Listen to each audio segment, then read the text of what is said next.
Hello, everybody. This is the recorded lecture for Unit 1 Education, Global Change, and Enduring Global Imaginaries. This is the outline of the lecture. We're going to start by looking at some working definitions of education. Then we will look at global change in terms of global forces, unprecedented challenges, and usual responses. Then we're going to spend some time looking at enduring problematic global imaginaries in education, focusing on a single story of progress, development, and human evolution. And finally, we will look at global change in education, looking at two different frameworks. First of all, I would like to put a warning out there. So in this course, especially in units 1, 2, and 3, we're going to be opening cans of worms, which means that we will be looking at problematic patterns in discussions about internationalization and global citizenship education. It is important that you understand that the discomfort that you will feel when you start to open up these problems without offering any solutions is an integral part of the learning process. So it's important that we learn to sit with that discomfort, to sit with the questions, so that we can learn to imagine beyond our comfort zone. So if you feel in discomfort at the end of the session, that's okay. It's planned, it's part of the learning process. So let's start with some definitions of education. In the text that you have that complements the lecture, you have a few definitions there and a few thoughts about the history and sociology of education. Here I quoted two definitions that are important to us in this course. Number one says that education is the complex of activities societies use to steer learning to maintain their survival and to express their unique cultural ideals. And it takes different forms in different cultural contexts. In this sense, it's important to remember that education is not the same as schooling. So the association of the word education with classrooms, with students sitting in desks and teachers in front of them, is a historical and problematic phenomena rather than a natural and neutral event, and the text will help you understand that.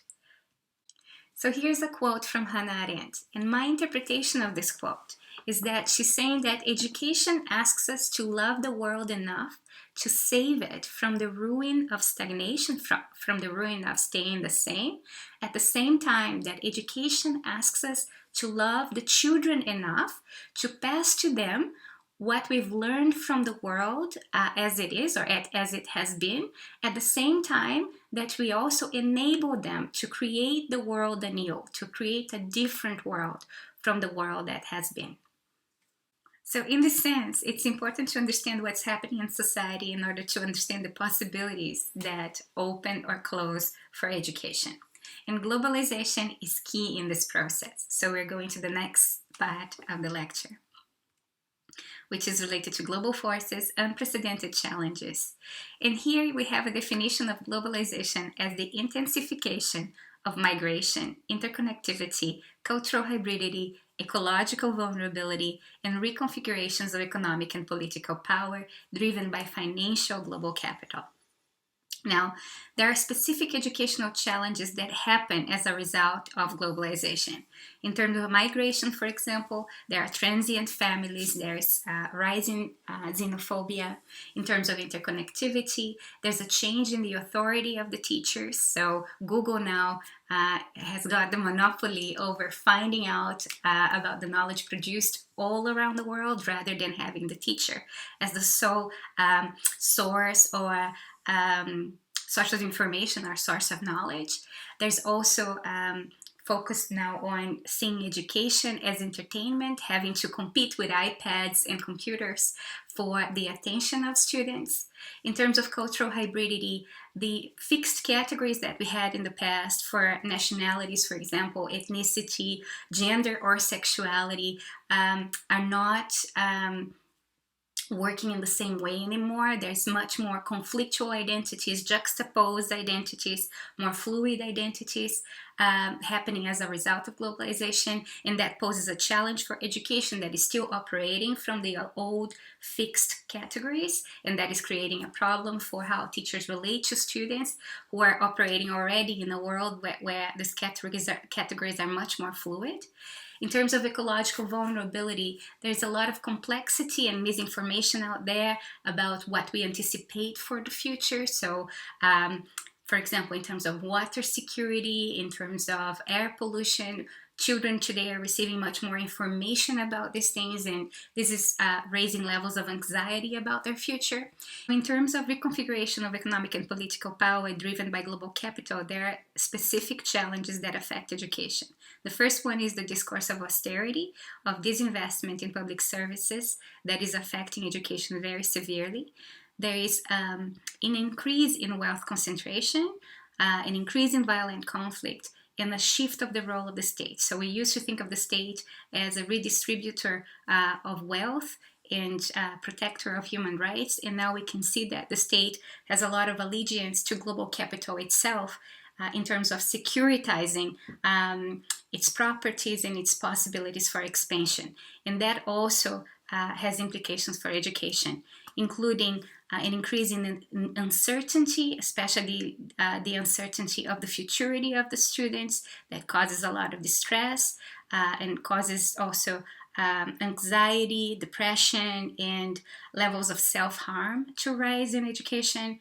There's a normalization of violence, and there's political mistrust and externalized or projected responsibility or blame. There are 4 premises for the relationship between globalization and education, and they're fairly uncontroversial. Number 1 is that societies are changing. Number 2 is that this change is happening at a faster pace. Number 3, students will face more complexity, uncertainty, diversity, instability, volatility, and inequality in the future. And 4, that the traditional model of schooling no longer holds currency for society or for the market. Let's look at the responses to the premises about the relationship between education and globalization. First, they tend to fall into 3 categories: more technology, more individualized learning, and more internationalization. Second, they tend to deprofessionalize the teaching profession. This is where governments are proposing and implementing very simplistic solutions to very complex problems of the teaching profession, of educational contexts. And third is where our imaginary for education is changing, whereby before we tended to see education as equipping people to become graduates and then have a secure future in the professions or in public service.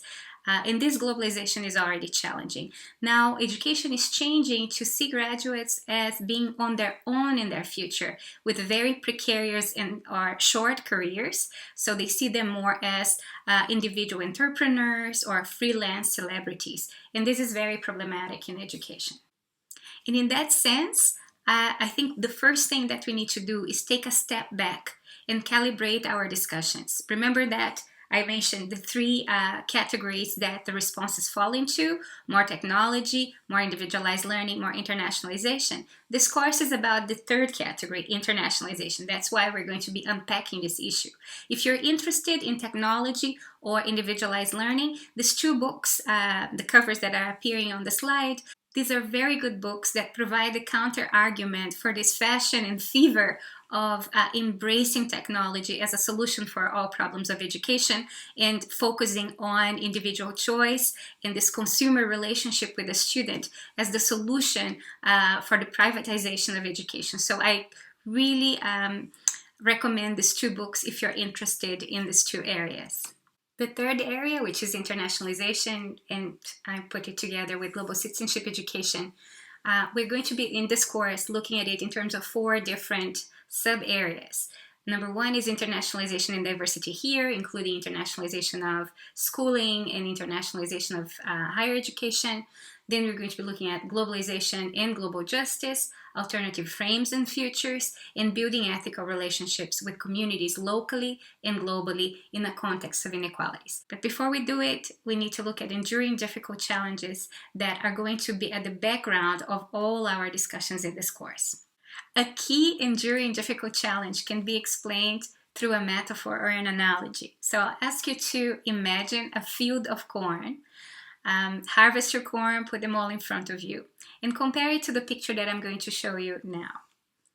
Generally, people imagine the yellow corn cob. And there's a reason why we imagine the yellow corn cob, because we haven't been generally exposed to the other varieties. So I use the idea of the yellow corn cob as a metaphor for how our imagination has been colonized by only one variety of corn cob.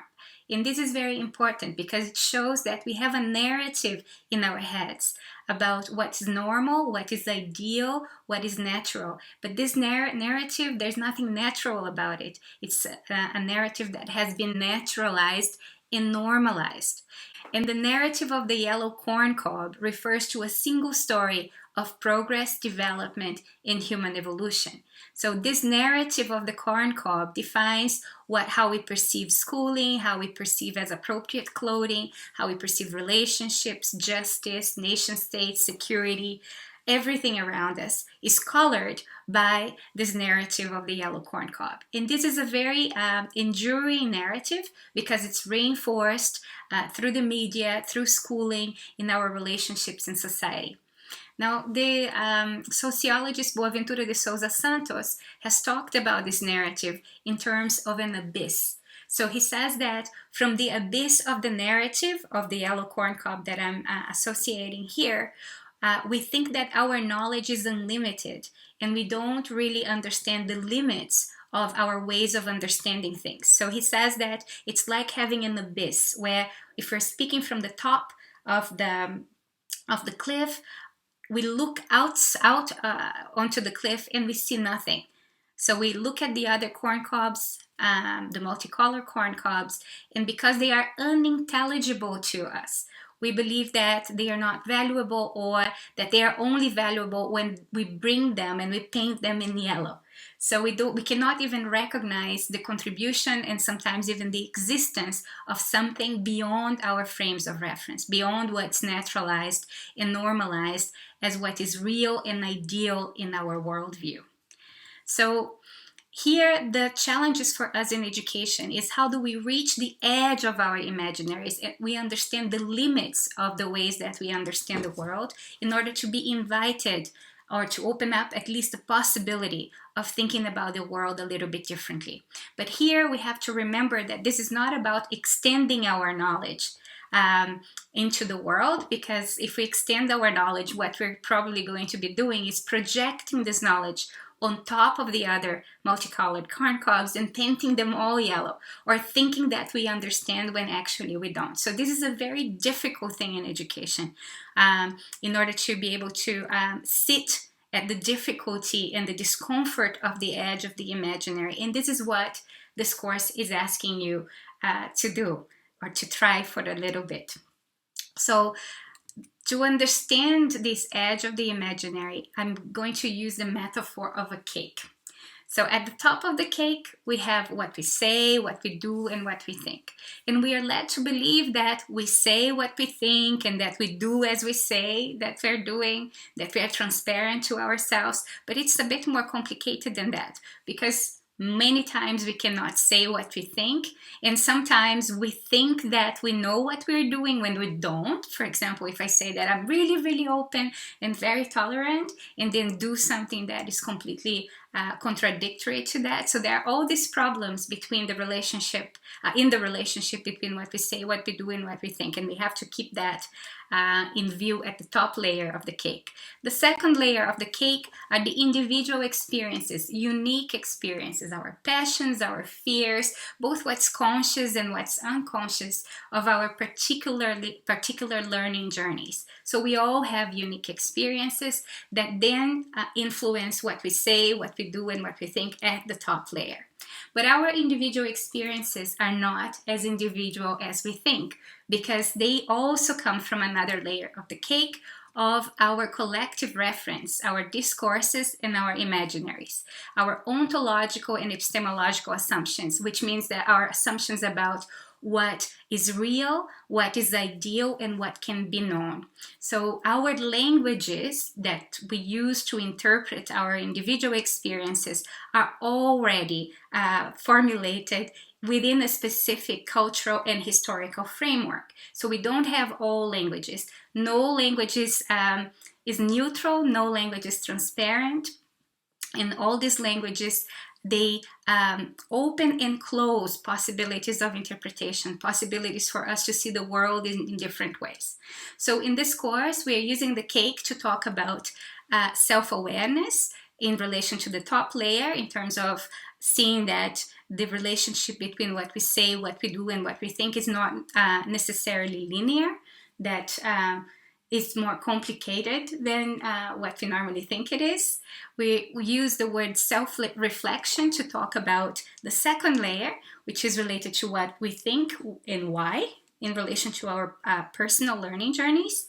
And we use the term self-reflexivity to talk about the collective reference and stories about what is real, knowable, and ideal. The things that are generally hidden in our narratives that we don't think about because we think that they are natural for everybody. But in this course, that's the layer that we're going to be looking at with more care and more attention, in order to see that if we shake the things in the first layer a little bit, what is going to happen in the second and in the third layer. So I'm looking at how, for example, by going into the third layer and questioning why we think the way we do, whether we can interpret our experiences very differently, both the experiences that are happening right now and the experiences that happened in the past, and whether these different interpretations and the opening up to more possibilities and to the uncertainty of these possibilities may shift the way that we can express and we can think and we can do things together, or how we can relate to each other and how we feel in relation to the world. That is the educational experiment that I think in this course we're going to be talking about more in Unit 4. Now, these enduring problematic imaginaries that we've been talking about, especially the story of the yellow corn cob, in education has very serious consequences for how we relate to each other.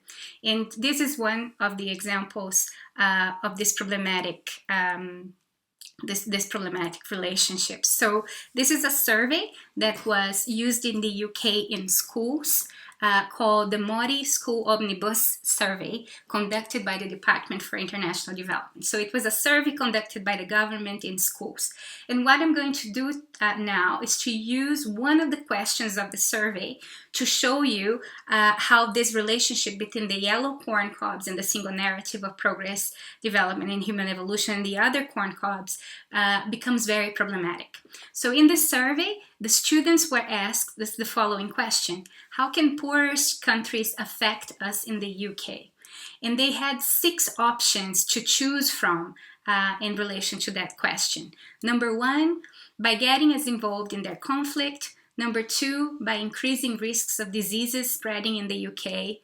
Number 3, by increasing the number of people wanting to live here. Number 4, by affecting our jobs and our economy. 5, by damaging the Earth's environment. And 6, which is my favorite, by making our foreign holidays more dangerous. So what you see in this, the formulation of this question and the options that were posed to the students is a construction of the self in relation to another. So the self in the UK was being constructed in relation to poorer people. So while the poorer people were violent in their conflicts, the self is then constructed as peaceful. If the other people are spreading diseases, the self is constructed as healthy. While the other people want to live here because their countries are in chaos, our country is very well organized. While other people are damaging the Earth's environment, we are the ones protecting it. Forget about the waste and the levels of consumption that we have in the UK. We don't remember that.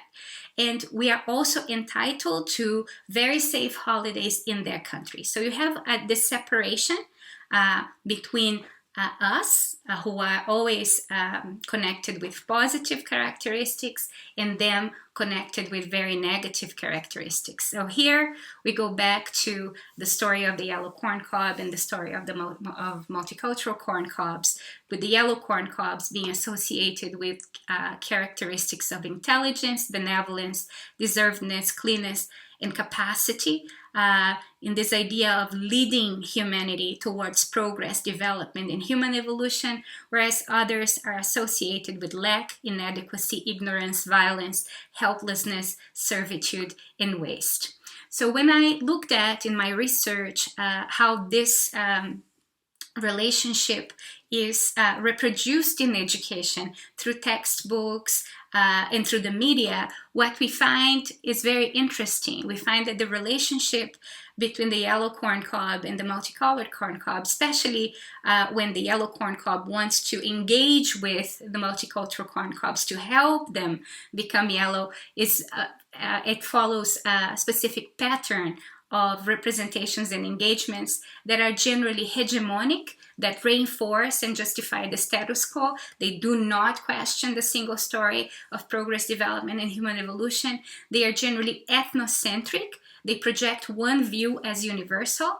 They are ahistorical. They forget historical legacies and complicities. They are depoliticized. They disregard power inequalities and ideologies. They are salvationist and self-serving. They want to save the world in order to get an award, a prize. So they invest in self-congratulatory heroism, and they are uncomplicated. They offer feel-good, quick fixes for very enduring and complex problems, and they are often paternalistic. They wait for a thank you at the end of the relationship. So they are very invested in the reaffirmation of the yellow corn cob as the single story of progress, development, human evolution, that the other multicolored corn cobs should just be included in and be grateful for the yellow corn cob to be extending to them the opportunity of this inclusion. Now, this is related to how we perceive material wealth and material poverty. And here we have three different perceptions of the relationship between material wealth and material poverty that relates to this idea of help. So the first one is the yellow corn cob saying it's our moral duty to help them to turn yellow. It's our noblesse oblige. So we are more fortunate, we have to help the ones who are less fortunate. The second perspective from the yellow corn cob is that helping them is good for ourselves. So there's a self-interested altruism that says that if we help them to stay in their countries, they won't want to be here. If we help them with their diseases, they won't spread the diseases here. So it's all part of the same problematic imaginary. Now, from the perspective of multicolored corn cobs, but also from yellow corn cobs that are starting to question, or they have been questioning the dominant perspectives, we have this perspective that in order to be rich, the yellow corn cob has had to keep the other corn cobs poor, that the multicolored corn cobs subsidize the wealth of the rich. So the idea that what the countries that we call third world are actually subsidizing or sustaining the wealth of the so-called first world. So here you have a more critical analysis of the relationship that says that material wealth requires material poverty to be able to be sustained. So the rich countries need to keep other countries poor in order to continue to be rich. Many authors talk about this perspective. One of them is David Home in his recent book, who outlines this perspective in more detail. He says that rich countries are responsible for the economic and political structures that have made countries and populations poor, that colonialism, developmentalism, contemporary capitalism, and globalization are major causes of global poverty, global inequality, and social injustice. He says that the impacts of colonialism have created historical legacies that continue to impoverish poor nations today, and this legacy includes resource extraction, racism, ethnic division, slavery, and societal breakdown, illogical national boundaries, and governments governed by narrow predatory elites that hold a lot of power. He also talks about the unfair world trade regime that helps keep people poor. And in the book, he also mentions the effects of climate change, which are a result of the levels of consumption of rich countries that are now affecting the poorest people on the earth. So here is a quote from the book that gives some examples of how that happens. African cotton farmers are impoverished while U.S. cotton farmers receive vast public subsidies to keep them going. The average cow in the European Union receives grants of $2.5 a day, more income than around 1/3 of humanity. Multinational corporations based in rich countries dominate business in many poorer countries and illicitly help extract $10 from poor countries for every dollar of foreign aid the rich countries provide. The world's leading pharmaceutical companies based in Europe and the US charge such high prices for their products that millions of poor people die unnecessarily. Rich country control over finance and technology ensures that poorer countries cannot compete economically or meet the social needs of their populations. Furthermore, the policies pursued by the IMF and World Bank are tightly monitored by the US government and thus indirectly by US corporate interests. So some of these issues you're going to also read about in the 2 articles that you have for this unit. Jane's article and Spring's article are also going to be talking about these issues. But if you want to dig a little bit deeper into the resources in this area, there are 3 resources that I would definitely recommend. One is a website called Ecological Footprints. So if you go to this website, you are going to answer a few questions about your lifestyle, and you're going to the website gives you a result of how many planet Earths would be needed if everybody had your own lifestyle. So here we can see that the promise of bringing everybody to have a middle-class standard of consumption is unsustainable because the planet cannot sustain the level of consumption and production of waste that would require. So the promise of first world countries that third world countries can just be like them is an unsustainable promise.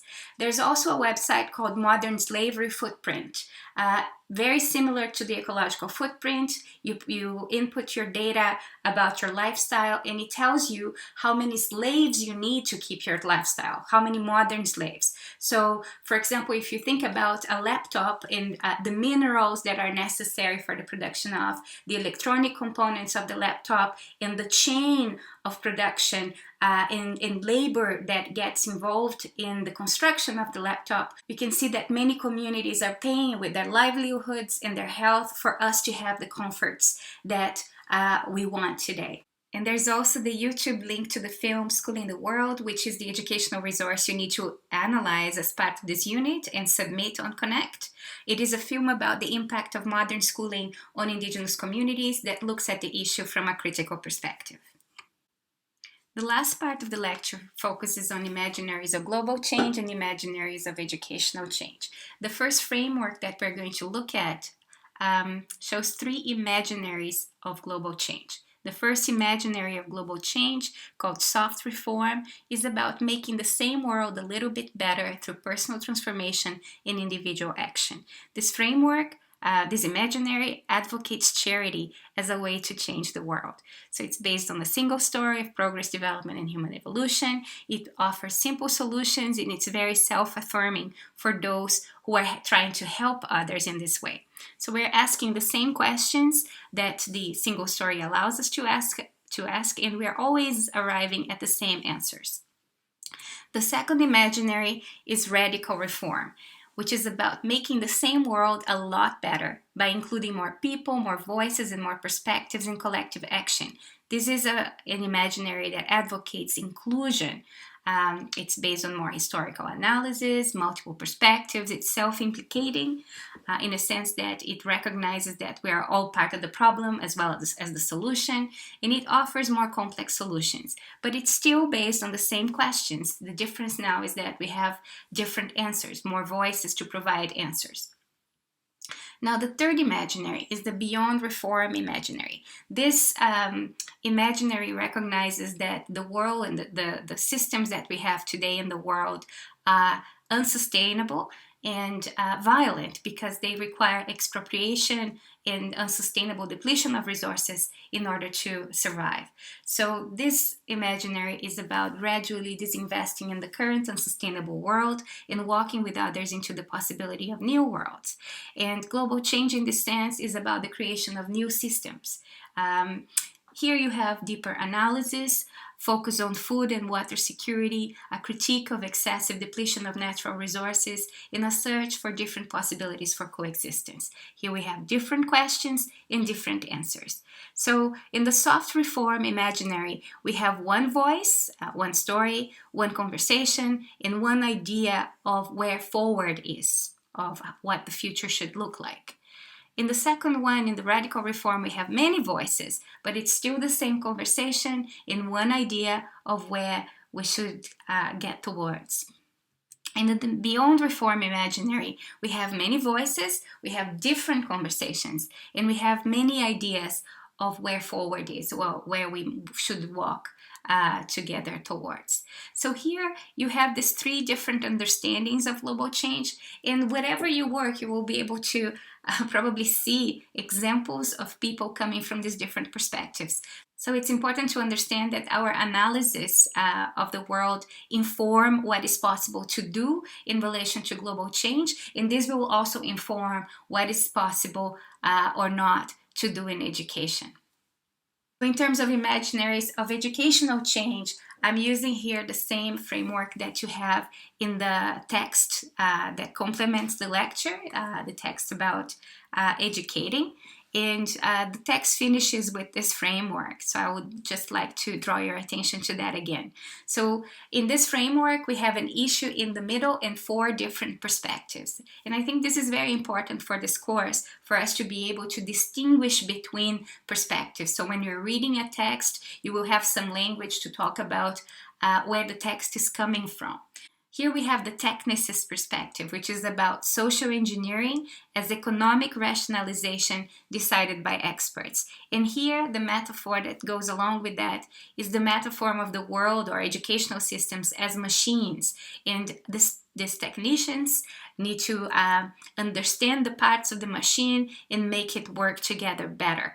The second perspective is a humanist perspective, which is about still social engineering as human progress decided by representatives. Here we have the metaphor of the governments of the earth united for a better world. The third perspective is critical humanism, which is also about social engineering, but this time understood as fair distribution done by ordinary people.